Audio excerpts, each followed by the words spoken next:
যে নারী রান্না করার সময় তিনটি কাজ করবে ওই নারীর কপাল খুলে যাবে। আল্লাহ পাক রব্বুল আলামিন ওই নারীকে সম্পদশালী বানিয়ে দিবেন। আল্লাহ পাক রব্বুল আলামিন ওই নারীর ঘরে বরকত নাজিল করবেন। ওই নারীর ঘরে আল্লাহ পাক রব্বুল আলামিন রহমত নাজিল করবেন। অনেক মা বোনেরা এখন কিন্তু সংসারের ভিতরে সুখ চান, শান্তি চান, ঘরের ভিতরে রহমত চান, বরকত চান। বিশেষ করে যে সমস্ত নারীরা সংসারে বরকত চান তারা কিন্তু অবশ্যই এই তিনটি কাজ করবেন। দেখবেন আপনার ঘরের ভিতরে শান্তি আসবে এবং আপনার রান্না সুস্বাদু হবে এবং আপনার রান্না যারা খাবে তারাই আপনার প্রশংসা করবে। আমরা অনেকেই কিন্তু নিজের প্রশংসা শুনতে চাই এবং অনেকেই আমরা ঘরের ভিতরে বরকত চাই, রহমত চাই। এজন্য আমরা এই তিনটি কাজ করব। নাম্বার ওয়ান, এক নাম্বার হচ্ছে আপনি যখনই রান্নাঘরে প্রবেশ করবেন তখন আপনি সালাম দিবেন। মনে রাখবেন রান্নাঘরে কিন্তু চুলা আছে। এই চুলা, গ্যাসের চুলা বলেন আর যেই চুলাই বলেন, এই চুলা থাকার কারণে যখন আপনি রাতের বেলা সেখানে থাকেন না, এখানে কিন্তু জিন জাতি থাকার সম্ভাবনা আছে। এই জন্য যখনই আপনি রান্নাঘরে ঢুকবেন তখনই সর্বপ্রথম এক নাম্বার কাজ করবেন, সালাম দিবেন, আসসালামু আলাইকুম ওয়া রাহমাতুল্লাহ। কেউ থাকুক আর না থাকুক, ঘরে যখনই প্রবেশ করবেন, যদি ঘরে কেউ নাও থাকে তারপরে সালাম দিবেন, কারণ ঘরের ভিতরে অনেক সময় শয়তান থাকে। আপনার সালাম দেওয়ার কারণে সেই শয়তান সেখান থেকে বের হয়ে যাবে। শয়তান আপনার ঘরের ভিতরে আর বসবাস করতে পারবে না, সেখান থেকে শয়তান বের হয়ে যাবে।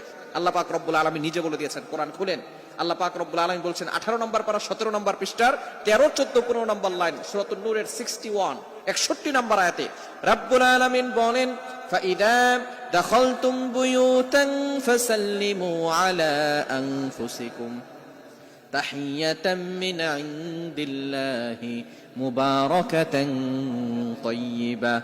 যেই ঘরে ঢোকার সময় কোনো ব্যক্তি যদি সালাম দেয়, আল্লাহ পাক রব্বুল আলামিন ওই ঘরের ভিতরে বরকত নাজিল করেন। আল্লাহ পাক রব্বুল আলামিন পবিত্র রিজিক সেখানে দান করেন। এজন্য এক নম্বরে নারীরা, মা বোনরা যারা রান্নাঘরে যাবেন সর্বপ্রথম সালাম দেওয়ার দরকার আছে না নাই? মা বোনদেরকে এটা শিখিয়ে দিবেন, আপনারা বাসায় গিয়ে মেসেজ পৌঁছে দিবেন। মা বোনরা যারা আছে এক নম্বরে তারা রান্নাঘরে ঢোকার সময় সালাম দিবে। নাম্বার 2, দ্বিতীয় নাম্বার হচ্ছে প্রতিটি কাজের শুরুতে বিসমিল্লাহ পড়বে। বিসমিল্লাহ পড়লে ওই কাজের ভিতরে আল্লাহ পাক রব্বুল আলামিন নিজে বরকত দিয়ে দেন। বিসমিল্লাহ পড়লে কোনো রান্না করলে ওই রান্নার ভিতরে আল্লাহ তাআলা স্বাদ বাড়িয়ে দেন, ওই রান্নার ভিতরে আল্লাহ তাআলা রহমত দেন, ওই রান্নার ভিতরে আল্লাহ তাআলা বরকত দান করেন। কিন্তু বর্তমান আমাদের সমাজের ম্যাক্সিমাম নারীরা রান্না করার সময় ডিজে গান শুনে, রান্না করার সময় হিন্দি গান শুনে, ইংলিশ গান শুনে, তারা ড্যান্স করে আর রান্না বান্না করে, যার কারণে ঘরের ভিতরে কোনো বরকত থাকে না। খবরদার, গান শুনবেন আর রান্না বান্না করবেন আর চিন্তা করবেন ঘরের ভিতরে বরকত নাই কেন।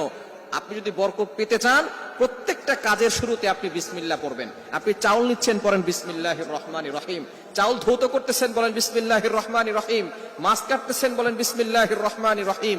আপনি গোশত ধৌত করতেছেন, বলেন বিসমিল্লাহির রহমানির রহিম। আপনি যেই কাজ